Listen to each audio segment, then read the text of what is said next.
Hoje você vai aprender como você pode ganhar muito dinheiro ainda neste ano. Se você é contador, se você é advogado ou outro profissional que auxilia no dia a dia empresas, empresários, você precisa ver esta aula que vai te ensinar como ganhar muito dinheiro, muitos honorários ainda neste ano. Eu estou falando do projeto de lei 1087, em que está prestes a ser sancionado pelo presidente da República.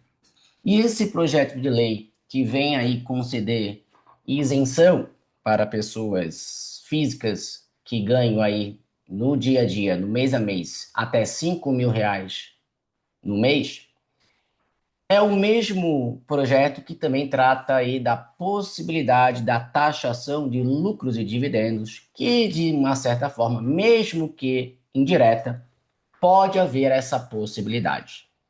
Então, você profissional, você pode sim ganhar bons honorários ainda neste ano daquilo que eu vou demonstrar que está no projeto, que está indo para a sanção presidencial. Então, eu vou iniciar esta aula lendo a parte que nos interessa desse projeto de lei. Eu vou fazer aqui o compartilhamento da minha tela e vamos acessar, então, o projeto de lei diretamente no site do Senado Federal. Esse projeto que teve aí recentemente a aprovação no Senado Federal, onde já passou também pela Câmara dos Deputados, né? Ele foi encaminhado agora no início de novembro, né, para a sanção presidencial.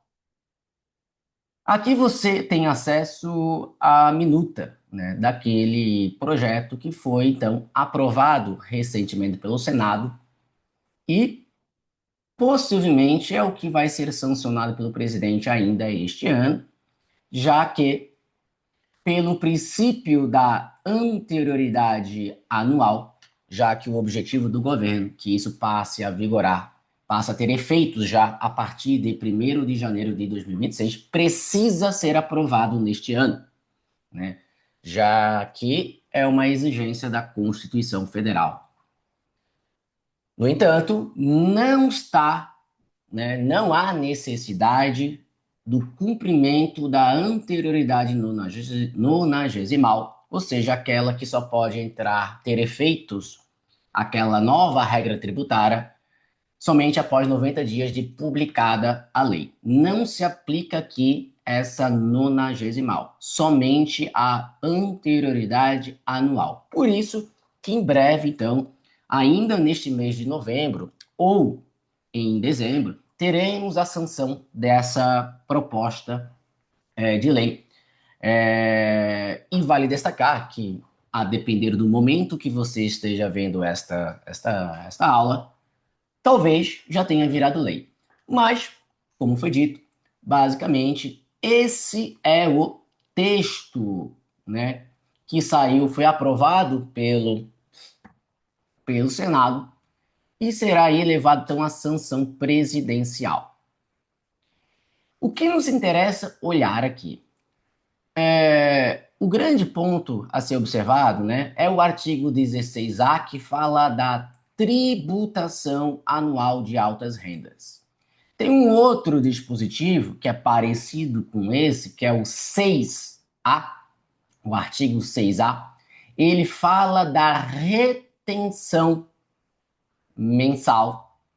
Caso uma pessoa física, e aqui já cabe fazer um ponto, explicar um ponto bem importante, essa nova regra tributária do imposto de renda, ela se aplica para as pessoas físicas. E como a gente está falando de empresa, a gente está falando de sócio-pessoa física. Se a sócia é uma pessoa jurídica, essa nova regra tributária da possibilidade de tributar dividendos não se aplica. Então, se a sócia é pessoa jurídica, não se aplica. Se é sócia pessoa física, aí sim, né, deve ser observado e ser feita a leitura atenta desses dispositivos. Então, o artigo 6A fala da retenção mensal. E ele deixa claro lá que se a pessoa física recebe de uma mesma pessoa jurídica mais do que 50 mil por mês a título de dividendos, é necessário fazer uma retenção de 10%. E aí, essa retenção não significa necessariamente que é a tributação final. Somente no ano seguinte, quando você está lá na declaração de ajuste anual, é que a pessoa física sabe de fato quanto que ela tem que pagar de imposto de renda sobre os rendimentos que recebeu. Então, a nossa leitura aqui vai ser focada no artigo 16A do caput e já vamos entrar no inciso que nos interessa. O artigo 16A, ele fala que a partir de 2017, olhando para o ano anterior, ou seja, ano calendário 2016, se a pessoa física, deixa eu pegar aqui uma caneta, se a pessoa física cuja soma de todos os rendimentos, como rendimentos tributáveis, prolabore, salário, aluguéis, tudo isso é tributável. E os não tributáveis, como, por exemplo, dividendos. Se eu somar tudo isso, se essa pessoa física somar tudo isso e for superior a 600 mil, olhando o ano calendário anterior, será necessário pagar uma tributação mínima de imposto de renda. Então, a proposta dessa nova norma é essa: cobrar uma tributação mínima de pessoas físicas que oferem altas rendas. E o que é o conceito? Qual o conceito de altas rendas para essa nova norma? Pessoas físicas que recebem mais do que 600 mil no ano. E 600 mil no ano é tudo que é rendimento para a Receita Federal. E esses rendimentos que ele cita aqui, quando ele bota todos, são os tributáveis e os não tributáveis. Só que a legislação fala o seguinte, essa proposta: olha, pode ser excluído desse todos, ou seja, não vai entrar nesse cálculo, alguns tipos de rendimentos. E o artigo 16A, ele é dividido em parágrafos, né? E ele vai dividir aqui em incisos aquilo que não entra nesse todos rendimentos. Como, por exemplo, tudo aquilo que a pessoa física venha receber de doação em adiantamento de legítima ou herança. Isso aqui é rendimento, só que é rendimento não tributável para a Receita Federal. E ela fala que isso não vai entrar no cálculo do todos que está no caput. Então, eu não vou considerar um valor recebido em doação e adiantamento de legítima herança para verificar se aquela pessoa física entra no conceito de altas rendas. Mas não é esse dispositivo que a gente vai tratar. Eu quero falar lá do inciso, vamos descer, do inciso 12.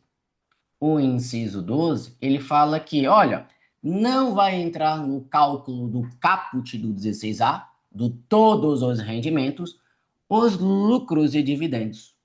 Só que ele traz aqui algumas condições. E essas condições que nós vamos trabalhar nesta aula, e são essas condições que vão proporcionar a você excelentes honorários ainda neste ano. E tem que ser neste ano, porque você vai entender, né, daquilo que eu vou explicar agora. Logo, então, não vai entrar no cálculo do todos, né? Caso essa empresa tenha lá, por exemplo, no seu balanço patrimonial, lá no patrimônio líquido, né, lucros apurados até 2024. Aqui fala 2025, mas eu já vou explicar. Se ela já tem lá lucros acumulados ou em reserva de lucros lá no seu patrimônio, resultados apurados até 2024, pode ser de 20, 21, 23, 24, mas tudo isso está acumulado em uma conta chamada lucros acumulados ou destinado por meio de reserva de lucros. Se isso for distribuído até 31 de dezembro de 2025, por meio do órgão societário competente para tal deliberação, esse valor distribuído fica de fora. Só que tem que cumprir essa regrinha da alínea B, que tem que ser distribuído, deliberado pelo órgão societário competente. Até quando? Até o final deste ano. Por isso que você pode ganhar muito dinheiro ainda neste ano. Ah, mas o meu cliente, ele não tem tudo isso de rendimentos no ano. Não tem agora. Mas se tiver lá em 2026, 27, 28, por exemplo. Se ele tiver. Aí lá na contabilidade tem um pouquinho só de lucros acumulados. Tem lá, vou chutar aqui, 100 mil. 100 mil em lucros acumulados. Vale a pena eu fazer isso aqui? Eu faria. Eu não sei quanto que o meu cliente, que o teu cliente ali, o meu cliente, vai ganhar lá no futuro. Então, o primeiro ponto ao ser observado é isso. Antes de avançar para a linha C, vamos dar um foco maior na a linha A. Ele fala o seguinte: ora, lucros ou dividendos relativos a resultados apurados até o ano calendário de 2025. E aqui nós temos um probleminha contábil, né? Que de fato eu não vou conseguir fazer a apuração do resultado do ano de 2025 e distribuição ainda em 2025. Não tem como fazer isso. Quando se apura um resultado de um exercício de determinado ano, vamos falar aqui, pegar o que já passou, 2024. Lá quando se encerrou o exercício de 2024, a ação de apurar isso ocorre no dia seguinte, ocorre, pode ocorrer, abriu possibilidade para ocorrer em 1º de janeiro de 2025. Claro que a base da apuração é de 1º de janeiro de 2024 a 31/12/2024. Essa é a base para se apurar. Mas a ação de apertar o botão lá do sistema contábil ou de fazer isso de outra forma se dá no dia, pelo menos tem que ser no dia seguinte. Então não tem como apurar, fazer uma apuração do resultado de 2025. Então, o que será feito aqui para fim de cumprimento da linha A será uma apuração do resultado de forma intermediária. Como, por exemplo, vamos apurar o resultado até 30/11 de 2025. 30/11, 30 de novembro. Não vejo problema de apurar até 30 de dezembro de 2025. E aí ficaria um dia de fora. Só que isso aqui é apuração intermediária do exercício. Então, existe esse probleminha que tentaram aí, por meio de emendas, corrigir, né, trazer outras possibilidades, mas o Senado, até por uma questão de tempo, se ela fosse mexer no texto que veio da Câmara dos Deputados, teria que voltar para lá. Então, o Senado não modificou nada. O Senado apenas fez modificações a título de técnica legislativa, né? Dividiu aqui em incisos, isso aqui que estava escrito, se eu não me engano, por uma única redação. Só que tem mais alguma condição aqui que deve ser observada. Além da a linha A, a linha B, tem aqui a linha C. que fala que, ok, vai haver a distribuição até essa data, até a data de 31 de 12 de 2025, ou seja, vai ser deliberado pelo órgão societário competente, reunião de sócios e assembleia de acionistas. E isso que a gente vai verificar aqui já, né, em seguida. Entender como é que se faz uma reunião, uma assembleia, e entender também como que é um pouquinho da prática isso no dia a dia, né? Se acontece mesmo, ou se é apenas uma ata para fim de registro, enfim. Tem que cumprir também essa linha C. Além de distribuir, o pagamento, por exemplo, tem que ocorrer nos anos calendários dos 26, 27 e 28 e observe os termos previstos no ato de aprovação realizado até 31 de 12 de 2025.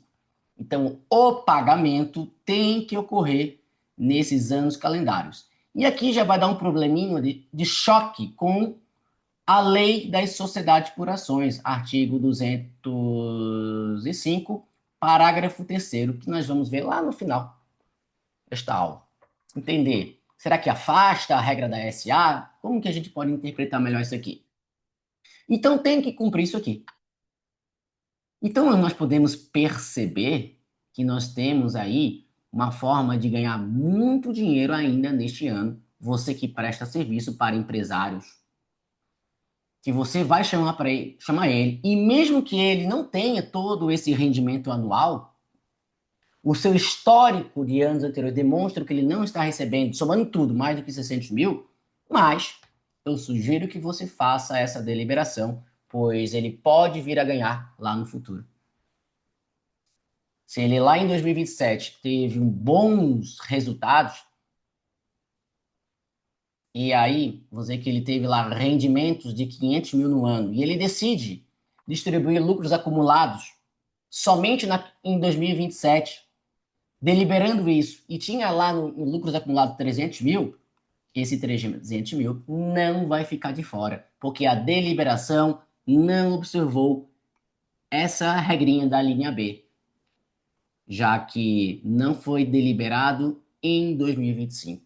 Então, mesmo que o seu cliente não tenha aí esse valor do que a norma chama de altas rendas, eu também trabalharia com esses clientes. Pode ser que haja um veto presidencial dessa linha C. Não sei se vai ocorrer, porque se tiver veto, volta para o Congresso para em sessão conjunta, se eu não me engano, deliberar se concorda ou não concorda com o veto. O artigo 66 da Constituição Federal trata do veto, da possibilidade do veto presidencial por meio de alguns dos parágrafos lá que eu não lembro. E ele fala que o veto pode ocorrer de artigo, de incisos, de parágrafos e de alíneas. Não pode de itens. Então, poderia haver um veto da linha C? Poderia. Para deixar aberto o pagamento. Não que necessariamente tem que pagar até 2028. Mas não sei se vai ter esse veto, porque não tem tempo para isso. Como já foi explicado, essa lei tem que sair neste ano. Talvez saia no final de novembro, talvez saia no início ou mais no final de dezembro, antes do recesso do Congresso. Então, acho difícil, mas pode ocorrer. Mas vamos trabalhar com essa regra aqui. Pois o que nos interessa mesmo é a linha B. E o foco desta aula é que você entenda como que isso pode ser submetido à deliberação. Qual é o órgão societário competente para deliberar? Então, vamos dar início aqui. Vou compartilhar aqui o slide desta aula. E vamos trabalhar agora, então, aí Como que você pode lucrar, então, com essa nova tributação dos dividendos e lucros? Ou seja, a gente viu a norma e agora vamos, então, focar na deliberação. Quando eu estou diante de uma sociedade limitada, o órgão deliberativo competente, ele se chama reunião de sócios ou assembleia de sócios. Tem uma pequena diferença que nós já vamos entender. Já na SA, temos lá a Assembleia Geral, que é o órgão competente para realizar deliberação prevista lá no PL 1087. A gente vai ver depois que tem que ser uma Assembleia Geral extraordinária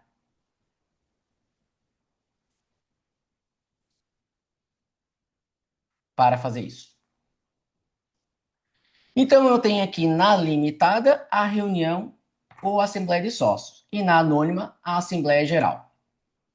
Dentro de uma sociedade, por exemplo, simples, pura, por ser uma sociedade contratual e aí a composição ser por sócios, vai ter lá uma assembleia, uma reunião de sócios. Da mesma forma, dentro da sociedade de advogados, sociedade de advogados, em que você vai ter lá uma assembleia, reunião de sócios. Se você está diante de uma cooperativa, você vai ter a assembleia geral.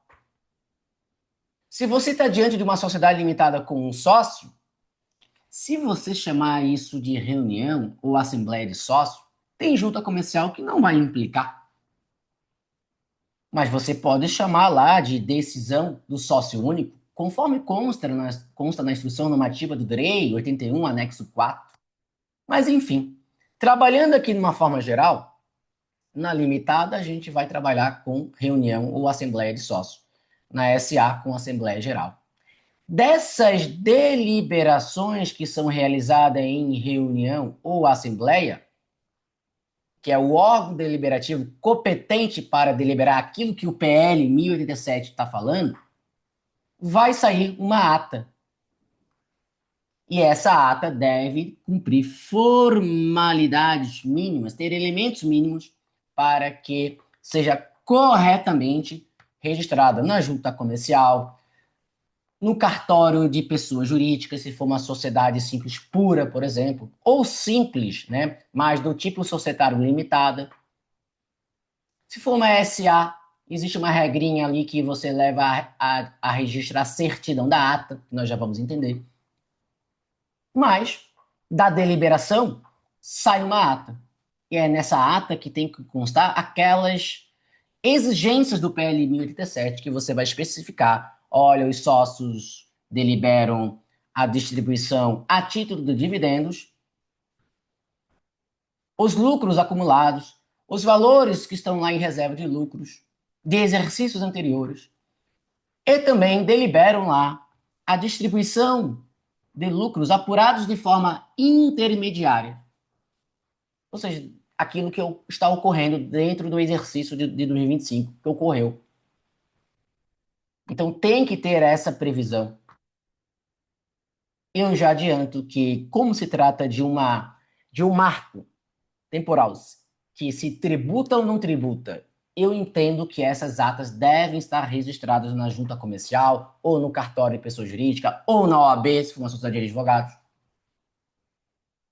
Como tem ali, trata-se de uma questão tributária, então aqui eu estou diante de um órgão interessado que se chama Receita Federal, um terceiro interessado, eu entendo do sim que deve estar registrado na junta comercial. Então, não é só realizar a reunião ou a assembleia, mas registrar no órgão de registro competente, ou seja, junta comercial, OAB ou cartório de pessoa jurídica. Vai depender do tipo jurídico da empresa. Então, vamos iniciar tratando da reunião ou assembleia de sócios. Vamos iniciar falando de limitada, que é o maior, é o tipo jurídico mais registrado no Brasil, em juntas comerciais e em cartórios também.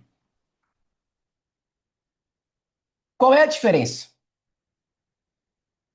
entre reunião e assembleia? A assembleia, ela deve ser instalada, ou seja, as deliberações dentro de uma limitada, as deliberações dos sócios dentro de uma limitada devem ser realizadas por meio de assembleia quando essa limitada tem mais do que 10 sócios. Se ela tem até 10 sócios, as deliberações podem ser por meio de reunião de sócios. Nada impede de uma limitada que tem 5 sócios de deliberar por meio de assembleia. Não tem problema. Não tem problema. Então,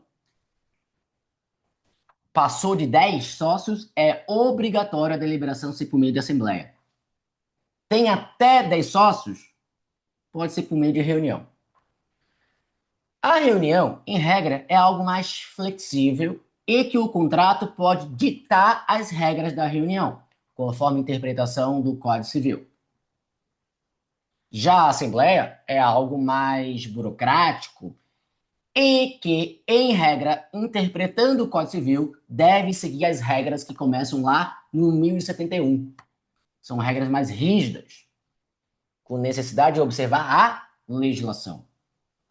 Mas tem previsão no anexo 4 da Instrução Normativa do DREI 81 que abre possibilidade, né, para uma sociedade limitada pactuar no contrato social, mesmo que seja por meio de assembleia, de definir as regras da assembleia, como, por exemplo, forma de convocação, diferente lá daquela previsão do artigo 1152 do Código Civil. Então, na instrução normativa do direito tem essa previsão. E com certeza isso vai ao encontro da regrinha prevista na Lei de Liberdade Econômica Federal. Esqueci qual é o dispositivo que fala justamente isso, que o contrato social ele pode prever regras, inclusive, diferentes daquela prevista na legislação empresarial, desde que não se trate aí de normas de ordem pública. Então, essa é a diferença. E eu já vou adiantar a vocês que a maioria das atas que são registradas em juntas comerciais, em cartórios, por exemplo, são meramente atas para cumprimento de formalidade legal. A reunião, ou assembleia, ela sequer existe. Ou seja, os sócios não se reúnem em nada. Mas, lá na junta comercial, lá no cartório, quando leva a registro, está escrito lá, ata de reunião, ata de assembleia de sócios. Só que não aconteceu. E tem um problema disso? Não, porque geralmente o que vai ocorrer? Todos assinaram aquela ata. Então, quando todos assinam aquela ata, né, nós vamos ver que, inclusive, dispensa as formalidades de convocação. E geralmente, em muitos casos, isso que ocorre. Não temos reunião, não existe assembleia, mas é levado a registro uma ata para fins de cumprimento de alguma regra prevista na legislação, como essa nova regra aí do PL 1087. Então, nessa correria de final de ano, o que vai acontecer? Vamos ter todos os sócios assinando uma ata. Uma ata que vai ser chamada ata de reunião de sócios, ata de assembleia de sócios. Vai vir lá a ata com a informação de todas as formalidades que devem ter nela. Data, hora, local, composição da mesa, presença e convocação. Aí vai falar que está dispensada a convocação porque todos estão presentes. Vai vir a ordem do dia, as deliberações com suas aprovações e o fecho. Então, nessa correria de final de ano vai ser assim.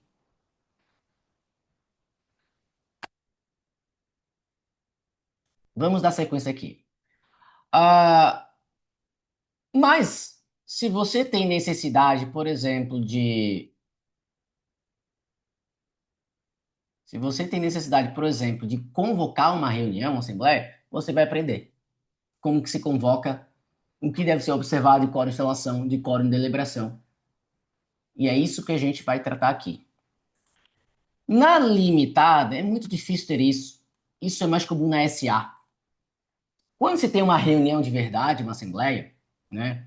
Tem todas as formalidades antes, né, da reunião, que são as formalidades pré-deliberação, que é a convocação, por exemplo, correta daquela reunião, conforme lei ou conforme contrato social. Aí no dia, os sócios chegam, passam pela porta, e quando eles passam pela porta, eles assinam o livro de presença. Deu o horário da reunião, começa. Aí é eleita a mesa, quem vai conduzir a reunião e a reunião, que geralmente é o presidente e o secretário, que são escolhidos entre os sócios, e eles vão fazer ali a verificação do livro de presença para ver se verificar qual é o quórum de instalação. Se tiver 100%, ok. Se não tiver 100%, ele vai analisar ali se foi feita a convocação correta dessa reunião. Vai ser deliberado, conforme a ordem do dia, né? E aí nasce uma ata. A depender do tipo de limitada, pode ser que ela tenha livros sociais, como um livro de assembleia de sócios. Se ela tem livro, tudo aquilo que ocorreu na assembleia ou na reunião é escriturado em um livro. E ao final lá do livro, onde vai constar lá tudo aquilo que ocorreu naquela reunião assembleia, vai ser assinado pelo presidente e secretário, assim como pelos sócios. Do livro se extrai uma certidão para fim de registro.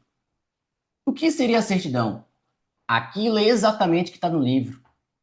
Vai constar lá todas as formalidades que deve constar em uma ata, só que vai estar escrito certidão da ata.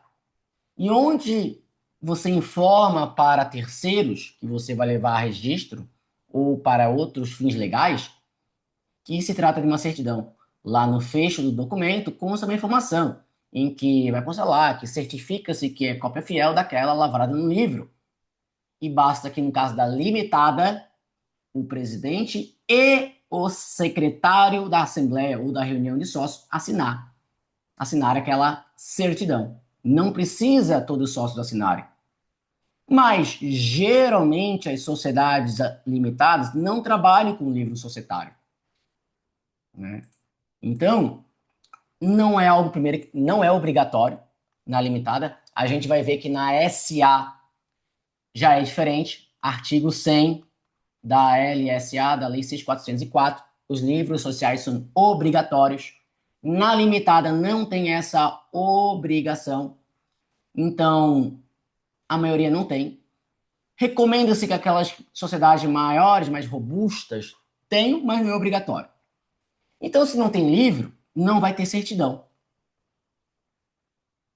E aí, o que você leva a registro na junta? A própria ata que vai ser lavrada. E aí, a diferença é que essa ata tem que estar assinada por todos os sócios presentes.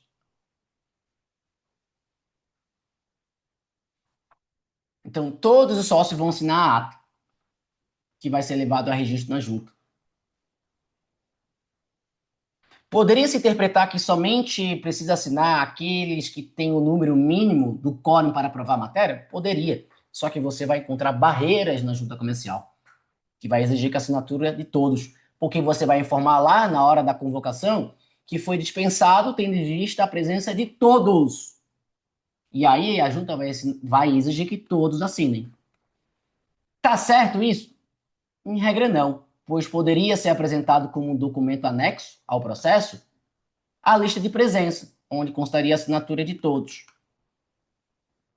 Porque para ser considerado presente numa reunião, basta assinar a lista de presença. Se o sócio assinou a lista de presença e foi embora, o problema é dele. Foi considerado presente na reunião. Então, para não ter problema em junta, assine, mande todos os sócios assinarem. A certidão da ata, no caso se tiver livro, ou a própria ata, caso não tenha certidão, será levado a registro na junta comercial, se for uma sociedade de advogados na OAB, se for sociedade simples pura no cartório de pessoa jurídica, vai ser levado a registro. E eu entendo que sim, nesse caso precisa ser registrado, pois há necessidade da eficácia perante terceiros. Que terceiros seriam esses? Receita Federal do Brasil, que pode utilizar a regra do registro para ter um marco temporal daquilo que é tributado e daquilo que não é tributado. Já adianto que no âmbito do registro empresarial em juntas comerciais, existe uma previsão na Lei 8934 de 94, artigo 36. Essa lei trata do registro público de empresas no Brasil a título das juntas comerciais, a cargo das juntas comerciais, perdão. O artigo 36 fala da possibilidade de retroagir os efeitos do ato. Se entre a assinatura do ato, que é a data, por exemplo, da deliberação da reunião, e o que você leva a registro na junta comercial estiver dentro de 30 dias, por exemplo, reunião de sócios ocorreu no dia 28 de dezembro, deliberou lá a distribuição dos lucros. Você levou a registro na junta comercial no dia 10 de janeiro de 2026. Entre a data da deliberação e a assinatura da ata e o levar a arquivamento, o protocolo, como está em um período inferior a 30 dias, quando a junta deferir esse ato, ou seja, no dia 12 de janeiro, os efeitos perante terceiros retroagem à data da deliberação, da data da assinatura. Mas não sei o que a Receita Federal poderia entender sobre isso. Então, sugiro que tudo seja levado a registro ainda neste ano na junta comercial, dessas atas que vão deliberar distribuição de lucros já apurados até 2024 e aqueles, né, apurados em relação ao exercício de 2024 e aqueles que vão de forma intermediária serem distribuídos referente ao exercício de 2025. Dando sequência, né, quando eu estou diante de uma convocação de reunião, assembleia de sócios, deixa eu dar uma travada aqui.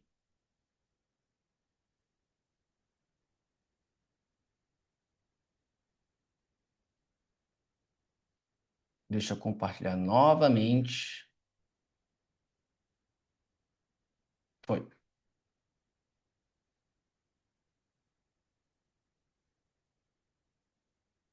Quando eu estou diante de uma convocação de uma reunião ou assembleia, em regra, a convocação de uma reunião segue as regras do contrato.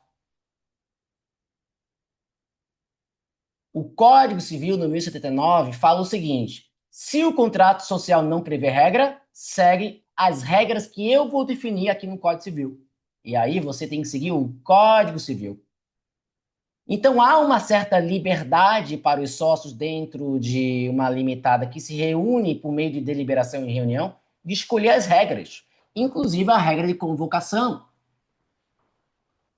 Se os sócios não pactuarem isso no contrato, segue as regras do Código Civil. Já a Assembleia, interpretando o que diz o Código Civil, dá a entender que a Assembleia, quando se reúne por Assembleia, tem que seguir as regras do Código Civil. Só que, como eu já falei, a Instrução Normativa do DREI, 81, anexo 4, ela abriu a possibilidade, inclusive para as sociedades que realizam as deliberações dos sócios por meio de assembleia, de também criarem suas regras próprias no contrato social. E aí poderia haver uma regra de convocação também. Então, seja assembleia ou seja reunião, o contrato pode prever uma regra de convocação. Poderia, por exemplo, determinar lá no contrato social que a convocação da reunião, a Assembleia dos Sócios, será por meio do WhatsApp, com antecedência de 5 dias. Então, a forma de convocação e o prazo, o contrato social está definindo. Se não tiver previsão no contrato, segue a regra do artigo 1152, parágrafo 3º do Código Civil, que é publicar edital de convocação em jornal e diário oficial. Eu já adianto que, se tiver 100% presente na reunião ou assembleia, não há necessidade de convocação. Dispensa as formalidades de convocação. Sana as irregularidades de convocação. Se todos estiverem presentes. E como eu falei, correria de final de ano, talvez só vai ter uma ata. O problema vai ser quando tiver sócio brigado, quando tiver sócio desaparecido, quando tiver sócio que não concorda, quando tiver sócio que está longe. Aí você vai ter um problema. Você vai ter que ir para a burocracia. Você vai ter que convocar a assembleia, convocar a reunião. E aí, se o contrato social pelo menos tiver uma flexibilidade de uma convocação como essa de WhatsApp, né, seria mais rápido. Agora, se não tiver, a regra será essa que nós vamos ver agora, que eu vou trazer por meio de exemplos. Vamos imaginar, deixa eu botar aqui embaixo, deixa eu ver aqui, vou botar aqui para não atrapalhar. Vamos imaginar que é necessário convocar ali a reunião, vai ser necessário convocar a reunião, ou a assembleia, porque tem briga de sócio. Tem sócio que é chato pra caramba e não quer. Ele quer pagar tributo, então ele não vai querer deliberar a distribuição, porque ele está preocupado com o caixa da empresa, por exemplo. Vamos lá. Então vai ser necessário convocar uma reunião para o dia 1º de dezembro de 2025. E aí, se eu tenho que seguir a regra do Código Civil, porque não há previsão no contrato social de regra de convocação, então vai ter que seguir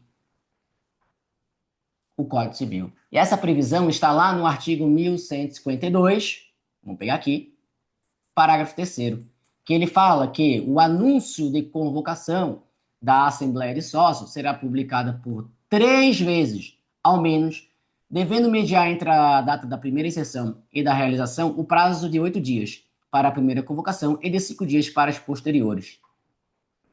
E aí, com a mudança desde 2019 para cá, antigamente era 3 no Jornal de Grande Circulação e 3 no Diário Oficial, num total de 6 publicações do edital de convocação. Só que isso foi um pouco simplificado. Permanece a necessidade de 3 publicações, só que basta uma no Jornal de Grande Circulação, outra no Diário Oficial e a terceira, tanto faz, ou é no Diário ou é no Jornal de Grande Circulação. Mas no total teremos 3 publicações.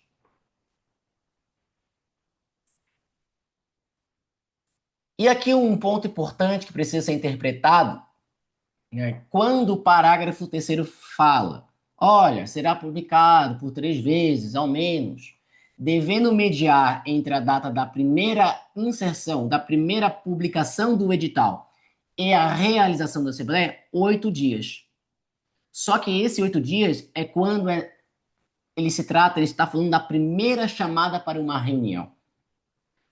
O que eu quero dizer com isso?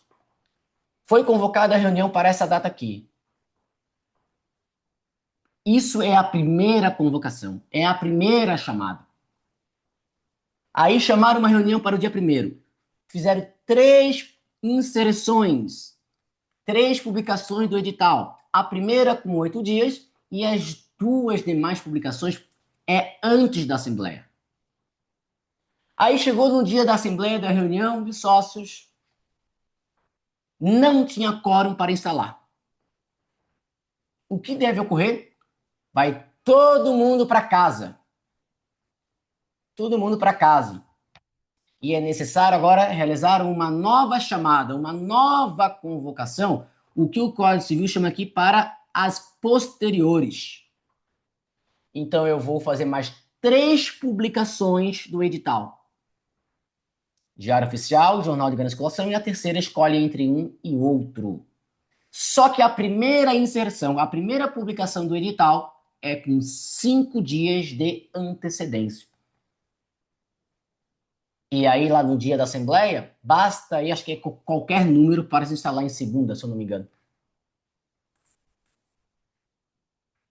Então, essa é a interpretação do parágrafo terceiro. Vamos, então, trabalhar agora aqui com o nosso exemplo. Foi convocada, vai ser realizada uma reunião no dia 1º de dezembro, então há necessidade, já que se trata da primeira chamada, que a primeira publicação do edital ocorra com 8 dias de antecedência. Eu acho que dá até 10. Vale destacar que você não conta o dia da publicação. Você não conta o dia da publicação. Você começaria a contar no dia 22. Se eu não me engano, vai dar 10.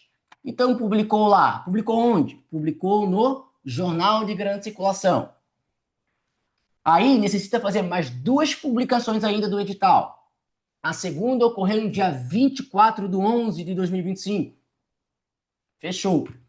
E a terceira foi no dia 26/11/2025. Ah, eu preciso cumprir a regrinha dos 5 dias aqui do que está no parágrafo terceiro? Não. Essa regrinha dos 5 dias não está se referindo a essas demais publicações. Ele se refere ao caso em que a reunião não pôde ocorrer e foi necessário fazer uma nova convocação. Aí a primeira publicação do edital é com 5 dias. Aqui, querendo ou não, ele cumpriu, se fosse interpretar, tem juiz que interpreta dessa forma, cumpriu com 5 dias. E aqui, né, acho que daria 27, 28, 29, 30, e primeiro também daria, né, 5 dias, mas é só uma coincidência, né. Então, ele publicou o primeiro edital no dia 21 no Jornal de Grande Circulação, o segundo edital no dia 24 no Diário Oficial, e a terceira publicação foi no Jornal de Grande Circulação. Então, no final, ele fez 2 publicações de edital em Jornal de Grande Circulação e uma no Diário Oficial, no total 3. Cumpriu corretamente com a formalidade dessa convocação na forma do Código Civil. Vamos dar sequência aqui. Pontos importantes. Lembrando, pessoal, nós estamos tratando dos casos em que vai ser necessário cumprir toda a formalidade de uma reunião ou de assembleia de sócios, já que não vai estar presente 100%. Se tiver 100%, é tudo mais fácil. O que deve ser observado? Quórum de instalação e quórum de deliberação. Tem uma travada aqui. Foi. Quórum de instalação. A reunião se instala, ou seja, tem que ter um número mínimo de capital votante para iniciar a reunião. Isso se chama quórum de instalação. E a regra do Código Civil é, em primeira, com 3/4, em segunda, com qualquer número. Já o quórum de deliberação é o total de votos necessário para aprovar a matéria. E aí vai depender da matéria. E a matéria a ser deliberada, nesse caso, se chama aprovação, como a gente vai ver um pouquinho mais à frente, aprovação do lucro, aprovação da distribuição de lucros de exercícios anteriores a título de dividendos. Aprovação do lucro apurado de forma intermediária. Aprovação da distribuição a título de dividendos dos lucros apurados de forma intermediária. E qual é o quórum para aprovar essa matéria? Quando você vai para o Código Civil, né, você vai verificar que existem determinados quórums, como nós vamos ver no próximo slide. E a gente vai tentar encaixar ali. Vamos tentar verificar se há ali algum quórum já previsto, disciplinado no Código Civil. Vale destacar que se o contrato social tem quórum diferente, segue a regra do contrato. O contrato tem força quanto a isso e o que importa é o contrato. Antes de avançar para esse quórum, só deixo destacar que é necessário fazer uma interpretação do artigo 1072 com 1010 do Código Civil para saber quanto cada cota dá de voto. A regra da limitada, conforme artigo 1010, parte final, ele fala que o voto é contado segundo o valor da cota de cada sócio. Então, se o sócio A tem 9 cotas no valor nominal de R$1, significa que cada cota dá um voto. já que é pelo valor. Se ele tem 9 cotas, ele tem 9 votos. Mas se o sócio B possui uma cota no valor nominal de R$ 10, uma cota dá 10 votos. Lembrando que na sociedade limitada é possível ter ali cotas com valores desiguais. Então, o cálculo na limitada é pelo valor da cota. Geralmente você vai trabalhar com esse cenário aqui. Capital dividido em 100 mil, capital social, perdão, de R$ 100.000, dividido em 100 mil cotas no valor nominal de R$ 1. Qual é o valor da cota? 1. Cada cota dá um voto. E olhando agora para o Código Civil, você vai encontrar essa realidade, né, de quórums previstos na legislação do Código Civil. E você vai perceber que eu não vou encontrar algo aqui, né? Tem aqui a aprovação das contas da administração, né? Que eu não entendo que vai entrar aqui. Esse aqui na nomeação de distribuição de liquidantes, designação de administradores, distribuição de administradores, remuneração do administrador, modificação de contrato, incorporação, fusão e dissolução de sociedade, recuperação judicial, exclusão extrajudicial, designação de administradores não sócios, transformação, enfim. Se não tem previsão na legislação, eu vou para o contrato social. Qual é o quórum para aprovar a distribuição de lucros a título de dividendos?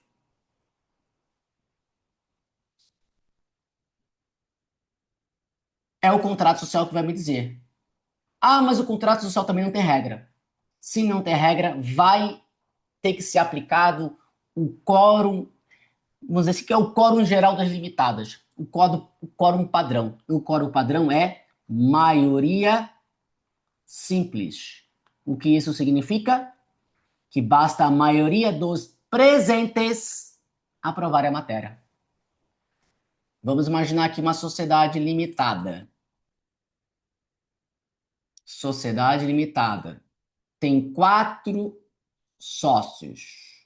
Capital, R$ 100.000. Dividido em 100 mil cotas. Cada um desses 4 sócios possui lá 25 mil de cotas. 25 mil, 25 mil e 25 mil. Vamos imaginar que esse sócio não esteve presente, só que os demais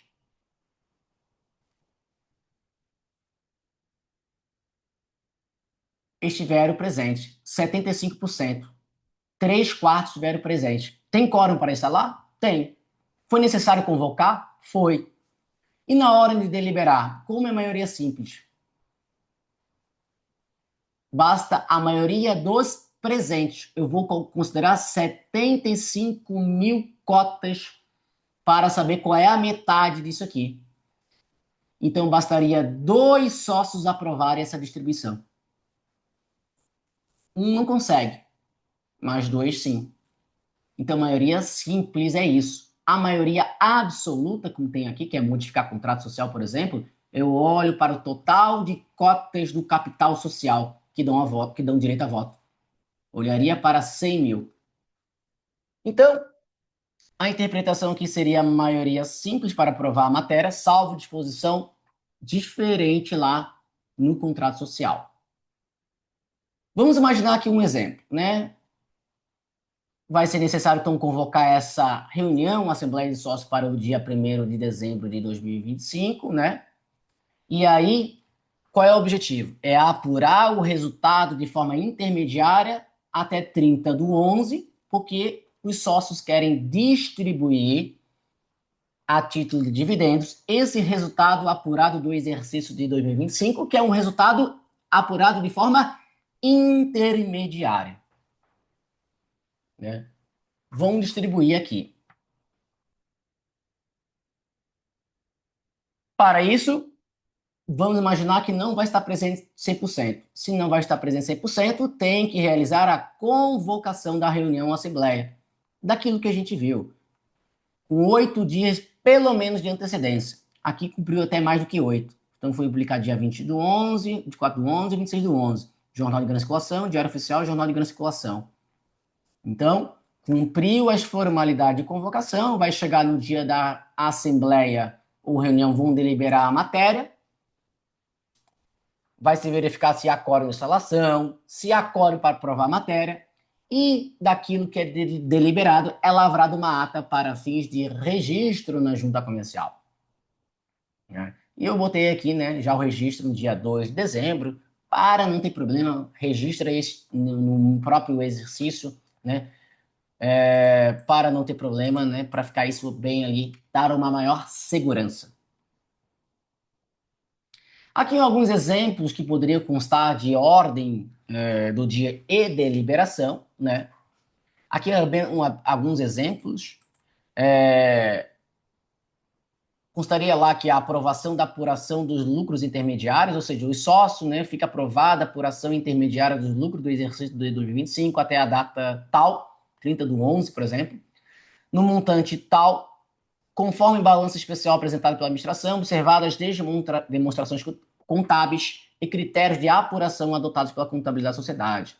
Segunda ordem do dia, distribuição dos lucros intermediários. Fica aprovada a distribuição dos lucros apurados na deliberação anterior, a título de dividendos aos sócios, observando-se a proporção das respectivas cotas sociais, com pagamento previsto até 31/12/2028, ou, eu não vejo problema, você pode deixar essa previsão aqui, ou em data diversa que venha a ser fixada pelo órgão da administração, observados os critérios e prazos por eles estabelecidos. Lembrando que a regrinha atual do projeto fala que deve ser pago em 2026, 27 e 28, né? Salvo um eventual veto presidencial, que eu acho difícil de ocorrer, daquela alínea C que a gente viu.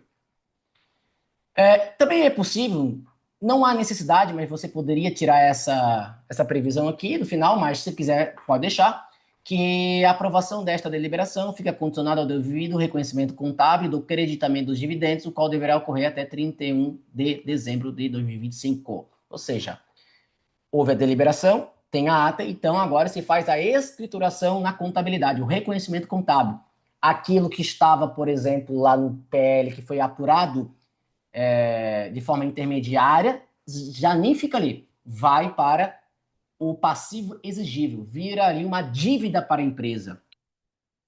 Ou seja, vai haver ali o acionista passa a ter um crédito, o sócio passa a ter um crédito contra a sociedade, né? E aí isso é reconhecido na contabilidade. Se fosse distribuição a título de dividendos, a conta de lucros acumulados ou reserva de lucros, a mesma coisa.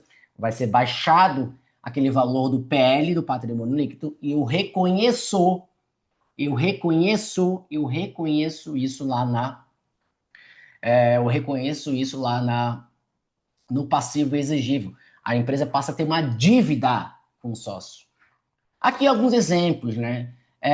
Eu não trago aqui os demais deliberações, as formalidades de atas, modelos de atas. Eu tenho um curso, ao final eu vou apresentar para vocês, que trata da regra do cálculo de como eu sei se o meu cliente tem que pagar imposto de renda sobre altas rendas, como que eu chego no cálculo, tem duas formas de calcular aquilo, quando que não cabe pagar, e lá eu disponibilizo 6 modelos de atas para você, né? Seja de limitada, seja de SA.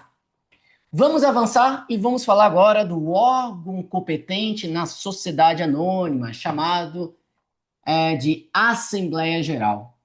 Quando estou diante de uma sociedade anônima, primeiramente a gente vai observar as regras da Lei 6.404 e lá, né, você vai se deparar com momentos de Assembleia Geral, de Constituição, a ordinária do artigo 132 e as extraordinárias. O nosso foco aqui é falar da extraordinária, né? Porque é algo que de fato é extraordinário que vai ser deliberado. Aquilo que não estava previsto no dia a dia, né? Então é algo extraordinário. Então, existem ali as formalidades de uma ata, e aqui, né, diferente da limitada, aqui é obrigatório a SA ter livros sociais, como, por exemplo, livro de atas de assembleias gerais. E se tem livro, tudo é escriturado no livro, e do livro se extrai certidão para fins legais, como, por exemplo, o registro na junta comercial, em que a Lei 6.404 chama a junta comercial de registro do comércio. Então, para fim de registro, você leva a certidão. O que é a certidão? É exatamente essa ata que está aqui, que está transcrita no livro, só que lá no fecho vem essa informação da certidão da ata. Ou seja, você vai informar que se trata de cópia fiel daquela lavrada no livro de atas de Assembleias Gerais da Companhia, e basta o presidente ou o secretário assinar. Na limitada, quando a limitada tem livros lá, e aí vai ser registrado a certidão da ata de reunião, a certidão da ata de Assembleia de Sócios, lá a instrução normativa do DREI 81, anexo 4, ele fala que tem que ser assinado pelo presidente e secretário a certidão da ata. Mas se essa limitada não tem livros, vai ser levado à ata. E aí todos os sócios têm que assinar daquilo que já foi explicado. Na SA, vai ser levado a certidão da ata, assinado pelo presidente ou secretário, conforme anexo 5 da IN 81, do DREI. E uma mudança que teve, né,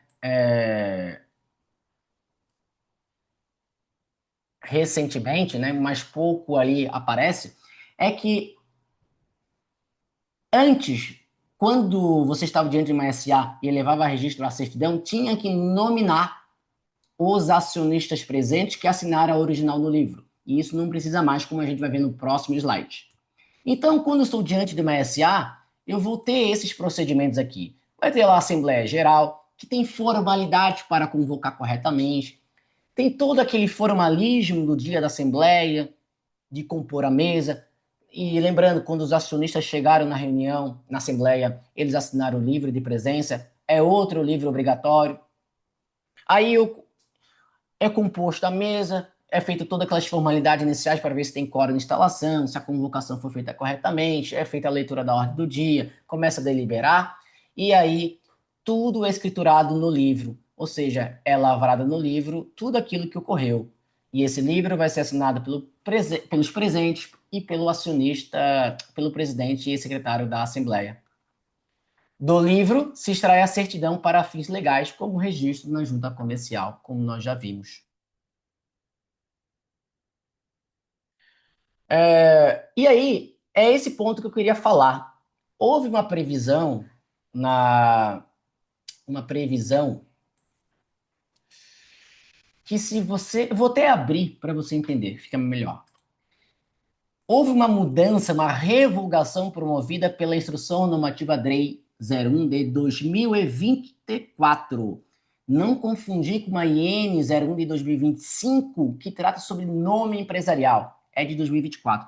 Ela fez uma revogação no anexo 5 da IN 81, só que não está atualizado se você abrir ela.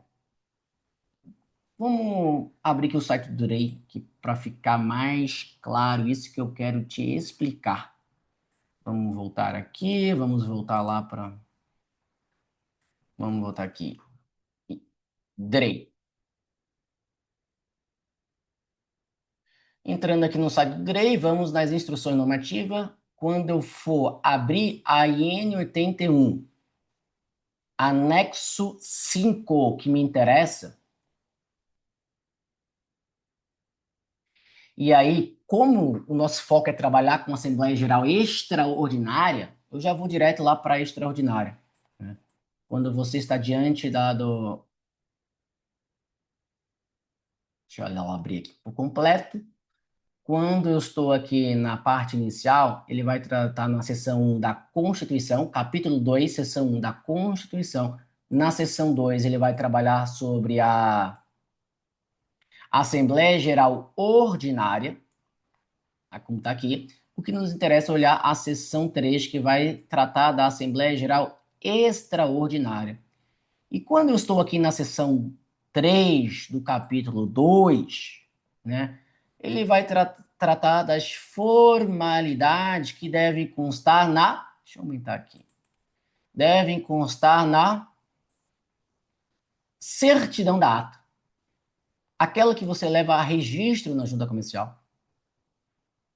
E ele fala aqui que deve constar o título do documento, Assembleia Geral Extraordinária, CNPJ, o texto da ata, aí são várias formalidades que devem constar, o nome dos acionistas presentes. Só que isso não tem mais, né? Olha, e ele fala aqui, ó, quando se tratar de cópia, poderá ser autenticada por quem dá, não é isso que eu quero saber. Deverá ser declarado que a referida ata é cópia fiel da constante no livro, no livro respectivo, livro de atos. Ou seja, né? Ele está falando que vai constar aquela certidão que a gente já viu aqui. É como se fosse isso aqui, ó. Esta ata é cópia fiel da ata do livro de atos de Assembleias Gerais da Companhia. Só que lendo ainda essa parte, esse item 4 da seção 3 do capítulo 2, dá a entender que precisaria constar o nome dos presentes. Ou seja, é como se eu fosse botar aqui, né? João, Maria, Pedro, e por aí vai. Todos os acionistas presentes naquela assembleia.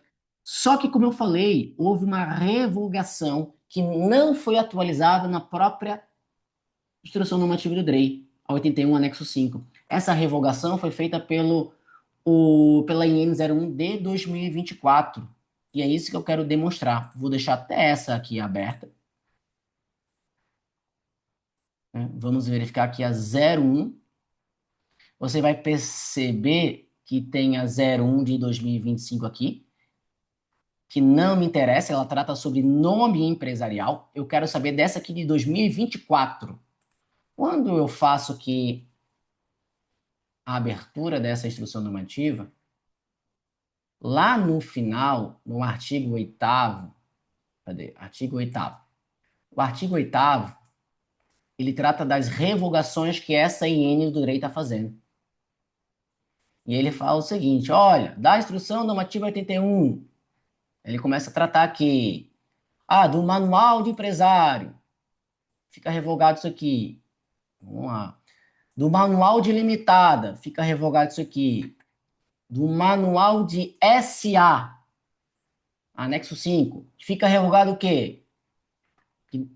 Ele fala aqui que fica revogado o inciso 4º, vamos lá, o inciso 4º do item 4, ou seja, o item 4 está aqui, da cópia autêntica da ata da Assembleia Geral Extraordinária, da seção 3 do capítulo 2. Ou seja, a seção 3 é essa que a gente está. Seção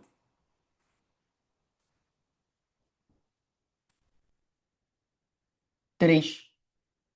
E o capítulo, e ela é do capítulo 2. Só não vou voltar para não ficar extenso, mas a seção 2 trabalha da Assembleia Geral Ordinária e a seção 1 da Assembleia Geral de Constituição. Então, isso foi revogado, só que não está atualizado na IN. E o que eu quero dizer com isso? Talvez você encontre problema na junta comercial que você trabalhe de você não mencionar os presentes, porque está criando essa falsa impressão, apesar de fazer tempo dessa instrução de 2024. Então, se você não quer ter problema ao registrar a ata na junta comercial, a certidão da ata, perdão, no caso da SA, coloca lá o nome dos presentes. Se você não quer ter problema, já que trata de algo extraordinário para evitar uma tributação. E aí você está correndo contra o tempo.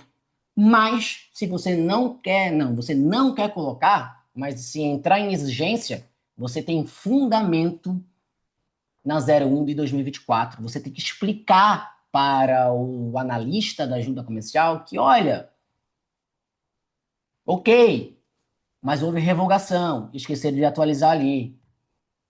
Então fica essa observação que é importante, né? Já que é uma correria agora de final de ano. Voltando para cá. Vamos falar da convocação da Assembleia. A convocação de uma Assembleia de Sociedade Anônima ela pode seguir ali duas formas. A forma do artigo 289 e a forma do artigo 294. A forma do artigo 289, ela vai exigir publicação em jornal de grande circulação. Aqui também houve uma modificação, aí por uma legislação de 2019, que passou a ter efeitos a partir de 2020, 20 ou 21, não me lembro, do artigo 289, que antigamente era necessário jornal de grande circulação e diário oficial. Mudou isso. Agora é só jornal de grande circulação. 3 publicações. Então, a SA, que é obrigado a seguir esse regramento de publicações do artigo 289, vai ter que publicar em jornal de grande circulação. Só que existe uma previsão aí para as sociedades que são apelidadas de sociedade anônima simplificadas, que é aquela que se encaixa no conceito do artigo 294, ou seja, a sociedade anônima de capital fechado, com receita bruta de até 78 milhões. Ou seja, vamos tirar o capital fechado, que não é a expressão correta. É a SA fechada, com receita bruta de até 78 milhões. Receita bruta não é patrimônio líquido. Receita bruta é a receita que essa empresa ofere. Por exemplo, daquilo que vem do seu objeto social. Se ela é comércio, se ela é indústria, se ela é prestadora de serviço. Daquilo que ela realiza da sua atividade econômica, ela ofere um rendimento chamado receita operacional, que faz parte da receita bruta. Então a gente está falando de faturamento, por exemplo, não de patrimônio líquido. Se ela tem até 78 milhões e é uma SA fechada, né? Às vezes, e aí é fechada no sentido que ela não negocia nenhum valor mobiliário na Bolsa de Valores, não somente ações, mas também não negocia, por exemplo, debentures, né? Se ela não negocia nada, ela é uma SA fechada. Então, se ela cumpre essas formalidades, as publicações podem ser feitas por meio da central de balanços. Ou seja, a central de balanços é um sistema online do governo federal em que as publicações são gratuitas, em que você não precisa gastar nada. Então, quando se trata de essa SA, ela vai poder, então, seguir a regra do 294 e parcialmente o artigo 124, que a gente vai entender isso, né? Por que parcialmente?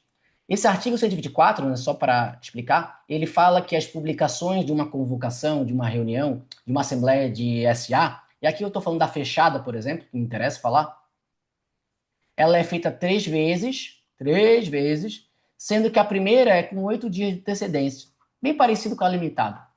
3 vezes e 8 dias.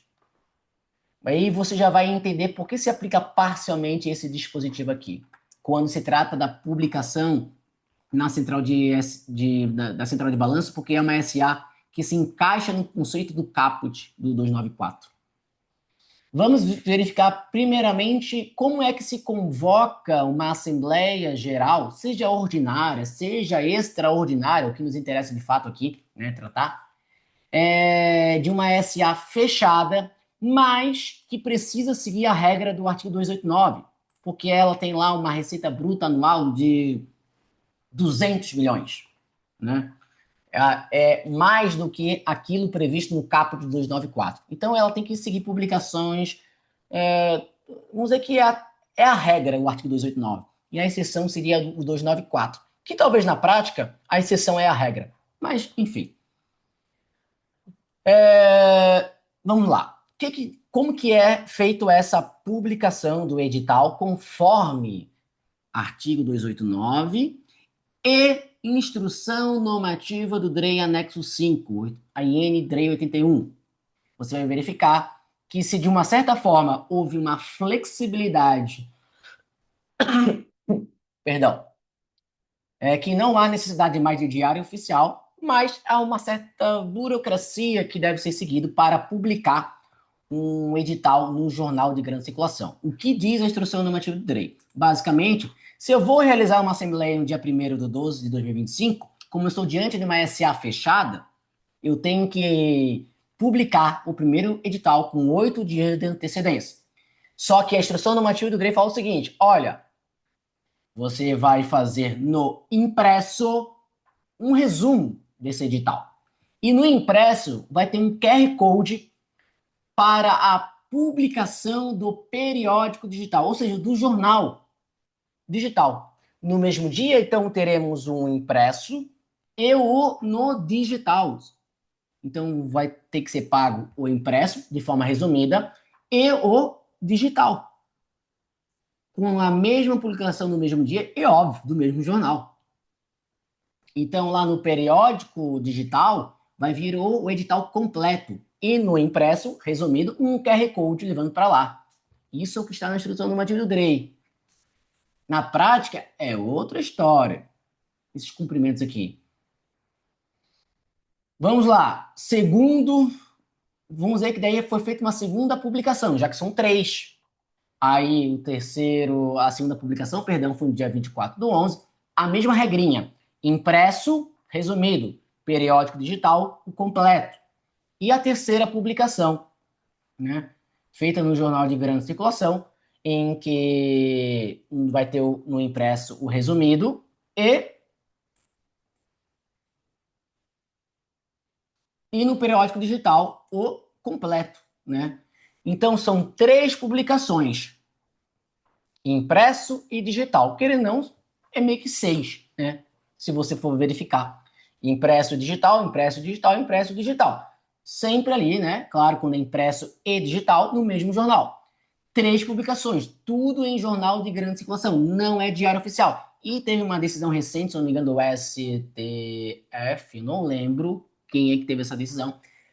Não, diário oficial não é jornal de grande circulação.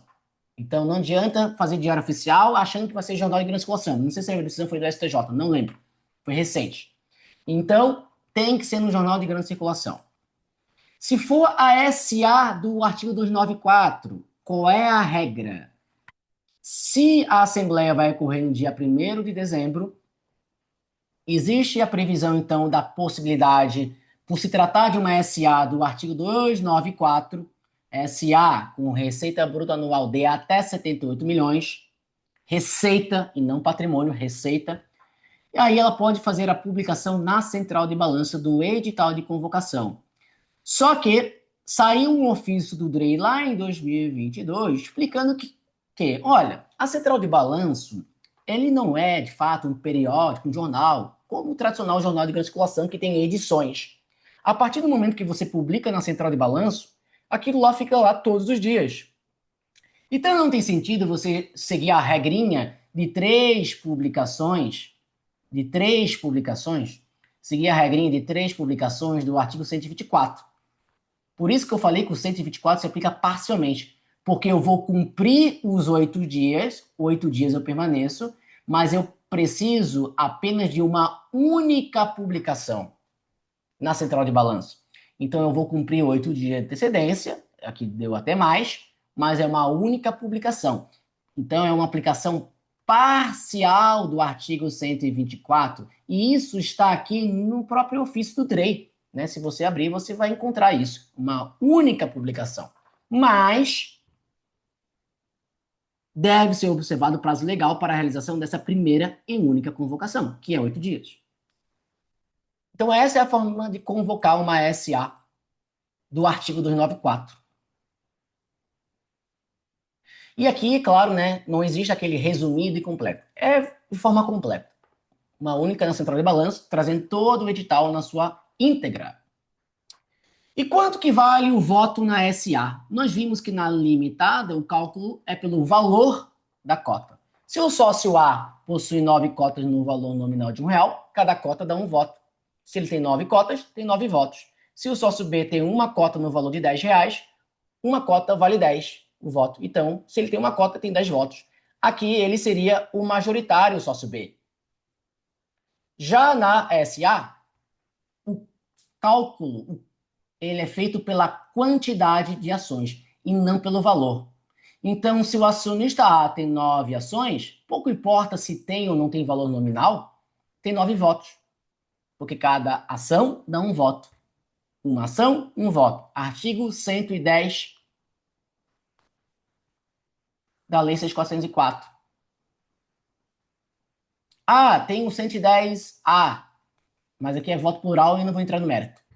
Que uma ação ordinária pode ter uma classe diferente que dá mais votos. Não vou entrar nesse mérito.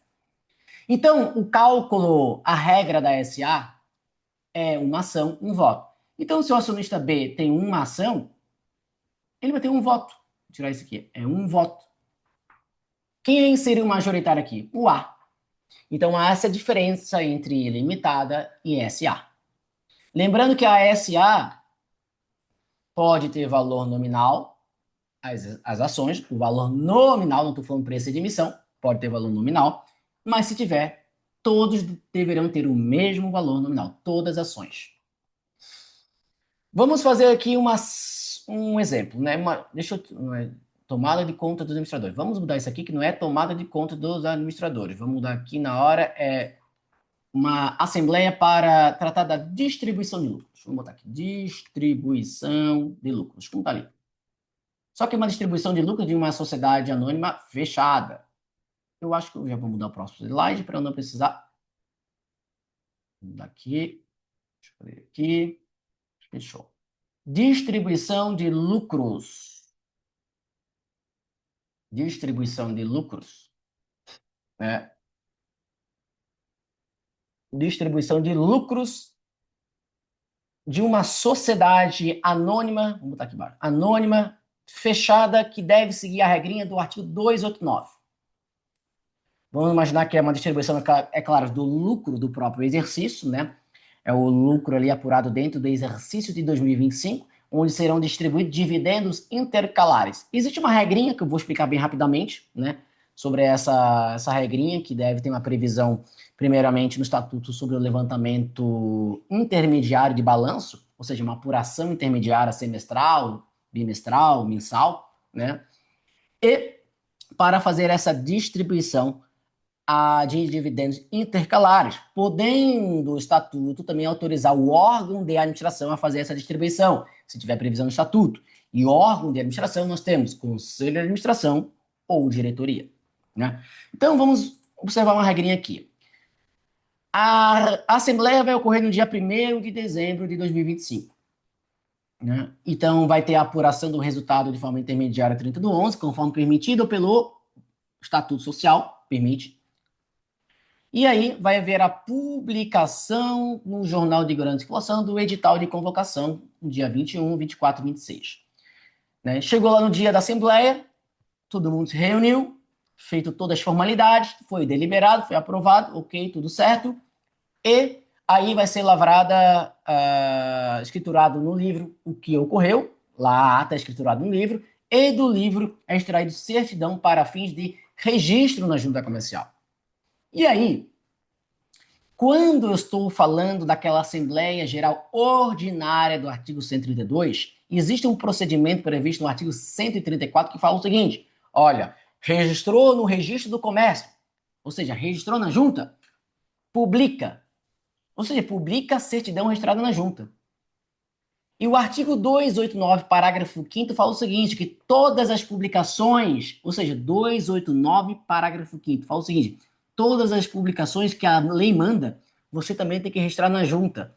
Ou seja, em regra, se pegaria aquela publicação que você fez no Jornal de Grande Circulação da certidão da ata que você arquivou na junta, pegaria a publicação e arquivaria também na junta.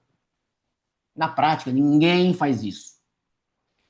Só que isso é um procedimento do artigo 132, 133 e 134, quando está falando da AGO. Não existe nada previsto para a AGE sobre isso em relação a essa matéria. Talvez tenha ali, para algumas matérias, a publicação, sim, da ata, da certidão da ata. Se a lei exigir a publicação da certidão da ata, você tem que também arquivar a publicação, porque é assim que manda o parágrafo 5º do 289. Vamos abrir rapidamente ali a Lei 6.404 para vocês verificarem isso diretamente na lei. Quando você está lá na Lei 6.404, eu vou começar lendo o artigo 132. O artigo 132 fala da Assembleia Geral Ordinária, aquela que ocorre até 4 meses após o fim do exercício social. O 134 trata do procedimento, né, alguns procedimentos dessa Assembleia. E ele fala aqui no parágrafo 5º do 134 que a ata da Assembleia Geral Ordinária será arquivada no registro do comércio, ou seja, junta comercial, e publicada. Ou seja, você registra na junta e publica no jornal de grande circulação. E o artigo 289, já que a gente está vendo regrinha do artigo 289, que fala da publicação em jornal de grande circulação, lá no parágrafo 5º, ele fala que todas, deixa eu voltar aqui, a gente está no artigo 289, lá no parágrafo 5º, ele vai falar que todas as publicações ordenadas nesta lei deverão ser arquivadas no registro do comércio. Que seria isso aqui que eu falei. Você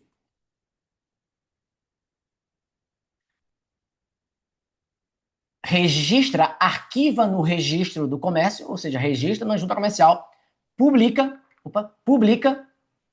a certidão da ata que você arquivou na junta, publicou no Jornal de Grande Circulação, e você pega a publicação e registra na junta comercial. Lembrando, é uma previsão para a AGO. Eu não estou falando dessa Assembleia Geral Extraordinária necessária para essa distribuição de dividendos, de lucros apurados de forma intermediária. Se você escrever arquivada na legislação aqui, ele vai aparecer várias vezes a palavra arquivada, né? No 97, aqui ele está falando do procedimento da AGO, né? Aqui ele já está falando do Conselho de Administração, né? Ele já pulou a AGE, né? Porque a AGE começa no artigo 135, se eu não me engano. Vamos lá, artigo 135. A AGE começa no artigo 135. E aí, fala do quórum qualificado. Teria que ver aqui se tem alguma necessidade de publicação, né? Você vai ver que sequer tem do arquivamento, né? Mas, como é necessário dar eficácia perante terceiros, né?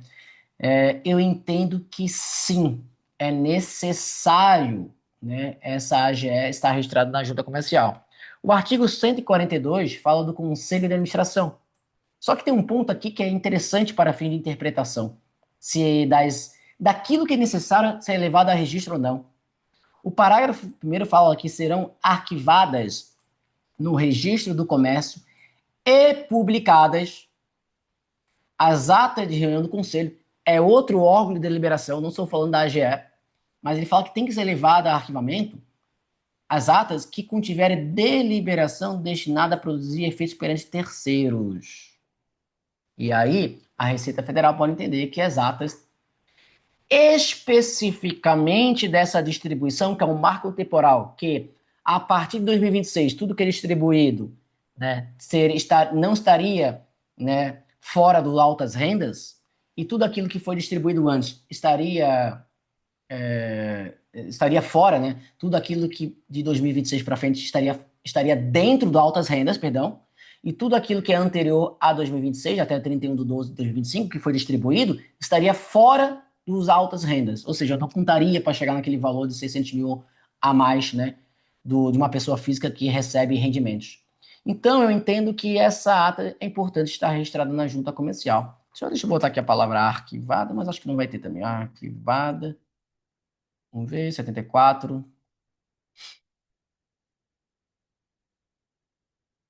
134. E aí já pula direto, passa pela GE. Não está aqui na legislação, mas eu entendo que é necessário, já que tem a própria 8934, né, que fala que cabe à junta comercial da eficácia dos atos jurídicos perante terceiros. Vamos voltar aqui, vamos falar da... Tá quase acabando, pessoal. Faltam mais 2 slides só.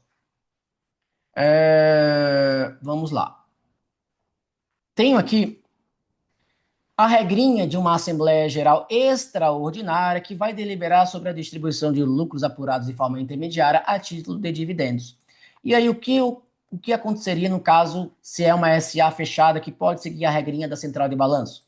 A única coisa que muda é que a publicação do edital na central de balanços é uma única publicação, como a gente viu, né? Respeitando, é claro, o prazo pelo menos de 8 dias. Não conta a data da publicação, começa a contar do dia seguinte. Nesse exemplo aqui, 22, 23, 24, 25, 26, 27, 28, 29, 30.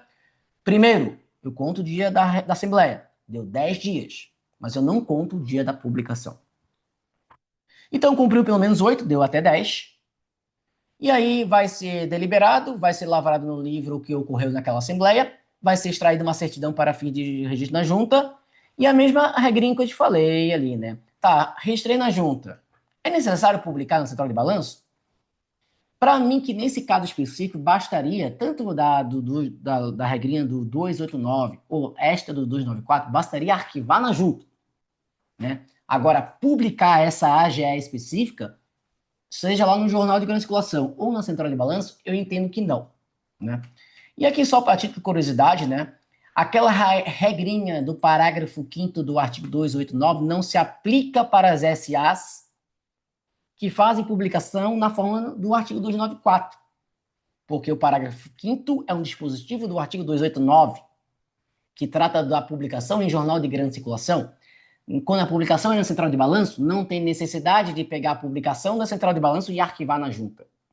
Então, resumindo, olhando especificamente para essa AGE, que vai deliberar a distribuição de lucros a título de dividendos, ou intercalares, que é dentro do mesmo exercício, daqueles que são apurados, ou intermediários, a conta de reserva de lucros, né?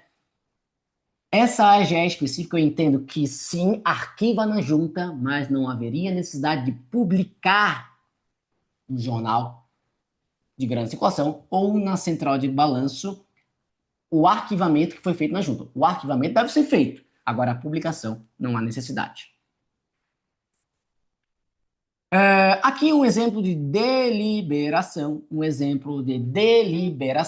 né? Alguns só, né? Tem outras deliberações necessárias que devem ter nessa para cumprir o PL 1087, mas como eu falei, existe uma regrinha no artigo 204 que fala que para levantamento de balanço intermediário, e aí ele está falando a apuração do resultado de forma intermediária, seja semestral, trimestral ou mensal, tem que ter previsão no estatuto social, ou, além de ter previsão no estatuto social, o estatuto prever que a Assembleia Geral tem que aprovar essa apuração intermediária, enfim, tem que ter, pelo menos ali, previsão no estatuto que é possível levantar balanços intermediários.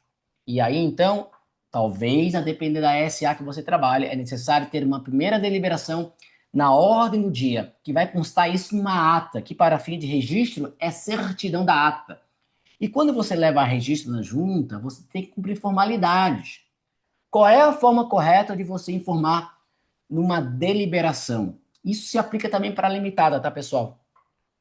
Quando você e os sócios decidem alterar o artigo tal do estatuto, poderia constar assim, por exemplo, olha, os acionistas deliberam e aprovam a alteração do artigo tal do estatuto com o objetivo de autorizar o levantamento de balanços intermediários, semestrais, trimestrais ou mensais, para fim de apuração do resultado dentro do mesmo exercício, nos termos do caput do artigo 204 da Lei 404. Né? E aqui poderia até botar o parágrafo primeiro também, 204.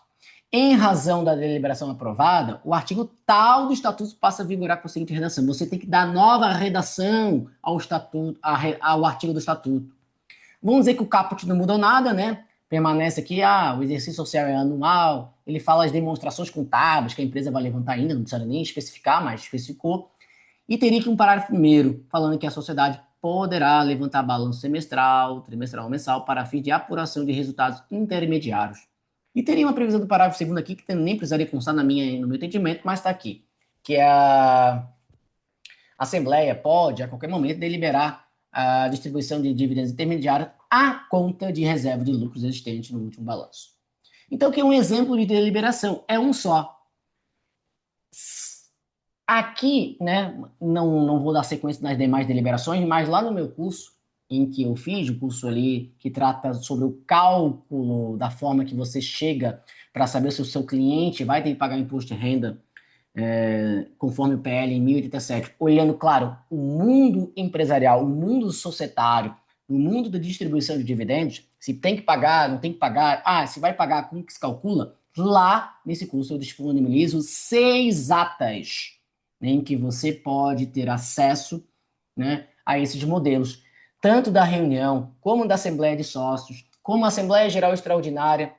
Tem dois modelos lá. Uma que ainda autoriza a diretoria, o órgão de administração, por exemplo, da SA, a declarar, distribuir dividendos intercalares, né? Aí tem um modelo de ata de reunião da diretoria também. Lá tem, nesse curso, esses 6 modelos.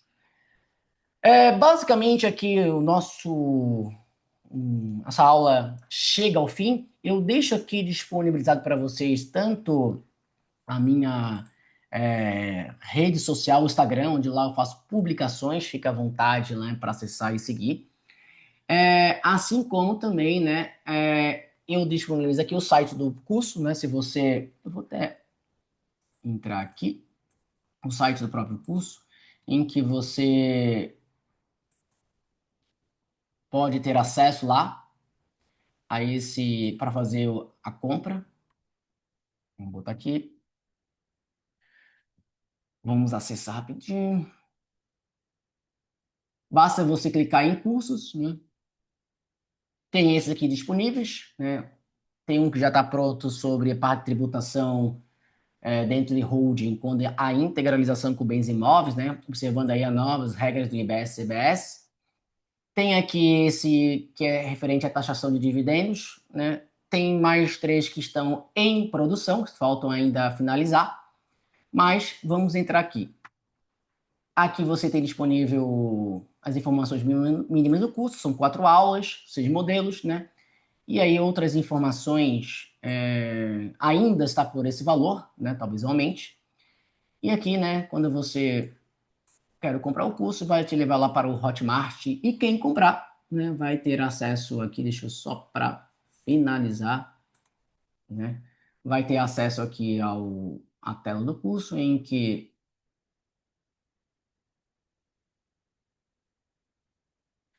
você tem as 4 aulas que eu falei, né? Você tem aqui, deixa eu abrir.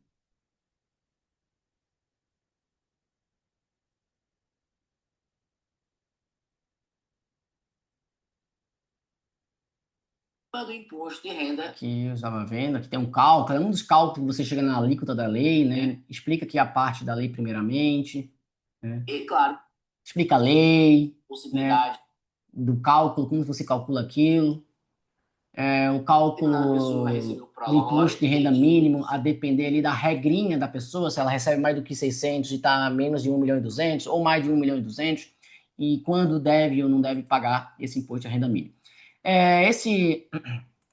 Nessa mesma página aqui na anterior, você tem os 6 modelos que eu falei, né? Aqui tem um modelo de Assembleia Geral em que eu falei, você tem acesso aqui, é só baixar o arquivo. E vale destacar, né, que todas essas aulas aqui, o arquivo está ali, todas as aulas aqui, deixa eu voltar, tem um resumo, né? É como se fosse um manual, um e-book, né, da aula, que eu vou até disponibilizar lá no meu Instagram, né? Eu vou fazer uma publicação para disponibilizar lá no meu Instagram, né? Se você quiser ter acesso, você vai perceber que toda aula tem um material aqui. Cadê? Deixa eu achar. Ah, tá aqui. Materiais. Seria isso. Materiais, tá aqui, ó. E ele traz lá um e-book, um manual, que eu vou disponibilizar. Quem quiser lá no meu Instagram, pode acessar lá. Que é isso aqui. Só para explica aqui de forma detalhada, né? Tudo sobre o que ocorreu naquela aula, o que deve ser feito, os cuidados, enfim, exemplos práticos, enfim. Tudo isso vai ficar disponível, então, esse e-book eu vou distribuir, eu vou disponibilizar no meu Instagram. e você fica aí à vontade, né, para acessar. Só esqueci de falar um detalhezinho lá na SA, né? É uma discussão do artigo 205, parágrafo terceiro, que fala que, em regra, o pagamento tem que ocorrer em até 60 dias, podendo o pagamento, que pagamento eu estou falando, pessoal, o pagamento do dividendo, né? Do dividendo distribuído, o pagamento tem que ocorrer em 60 dias, podendo a Assembleia deliberar diferente, mas tem que pagar dentro do mesmo exercício. E aí uma discussão na internet, né? Como que fica com a nova proposta do PL 1087? Interpretando conjuntamente a regra tributária com a regra societária, né, para fins tributários, eles entendem que pode pagar até 2028. Para fins societários, né, e aí vai entrar uma discussão com os próprios acionistas. Se o acionista não concordar, gente, aí vocês estão num problema, né? Mas se o acionista concordar, e aí é um outro ponto importante que pode trazer não problemas para fim de registro na junta, mas para dor de cabeça com os próprios acionistas. Se há uma assembleia que não estiver presente 100%, e aí tem acionista que não esteve presente, não votou, talvez a SA tenha problema posteriormente em virtude daquilo ali, que tenha que pagar para ele para cumprir a legislação, porque ele não votou aquela matéria, que pode pagar até 2028. Porque uma coisa é a legislação tributária, a outra é a legislação societária. É possível também interpretar que as SAs que se encaixam no caput do 294, em virtude de uma previsão do parágrafo 4º, que ele faz remissão para o artigo 202 da distribuição de lucros, ele fala basicamente o seguinte: SA do 294, se você não tem previsão estatutária, você pode seguir regra diferente, inclusive do artigo 202. Você pode afastar aquela regra. Se ele fala que pode afastar aquela regra, eu entendo que pode afastar a regra do artigo 205 também, né? Que fala do pagamento dos dividendos declarados. Então, são pontos ali que devem levar em consideração a legislação tributária e a legislação societária. Pode, inclusive, vamos imaginar que todos os acionistas presentes, todo mundo concordou que o pagamento vai ser em 2027, 2028. Perfeito. Pode um credor do acionista, um credor pessoal do acionista, que, né, questionar isso, talvez, judicialmente. Olha, não, tem que pagar dentro do que diz a lei, né? Então, assim, estou trazendo outros casos que podem dar problema. Mas, em regra, né, pode constar a deliberação de 2028 para fim de registro na junta comercial. Não vai ter problema nisso, porque é uma questão mais particular dos acionistas de definir isso, né? Se eles querem definir que é a data tal, uma questão de direito privado, ok, né? Eventuais problemas, se um acionista não concorda, o outro é eles que vão, né, discutir isso em outro âmbito. E para finalizar, o PL 1087 vai te provocar a ter a capacidade de criar outros mecanismos, né, para evitar essa tributação de dividendos, como, por exemplo, a formação aí de holdings para os clientes de vocês, de holdings empresariais, que tem como objetivo participar no capital de outras empresas. Ou seja, haveria uma troca da posição do sócio pessoa física, saindo ele e entrando a sua própria pessoa jurídica. Então, teríamos uma estrutura de uma holding empresarial, em que teria, claro, composto uma pessoa física, e aquela pessoa física dessa holding é a sócia daquela sociedade de operacional, que é um comércio, é uma indústria, é um serviço. O que deve ser feito é sair, fazer uma retirada daquele sócio, o ingresso da sua PJ, que passa a ser sócia da sociedade operacional. Logo, a sociedade operacional, aquela que dá lucro ao distribuir dividendos a essa sócia, que agora é pessoa jurídica, não se aplica a nova regra tributária do PL 1087, porque é uma tributação para pessoas físicas e não pessoas jurídicas. Sendo assim, são possibilidades que podem ser também aí vendidas para o seu para o cliente de vocês, empresários, que também com certeza dão excelentes honorários. Feita então essa última explicação, vamos encerrar esta aula aqui. Como eu falei no início, dá para ganhar muito dinheiro, né?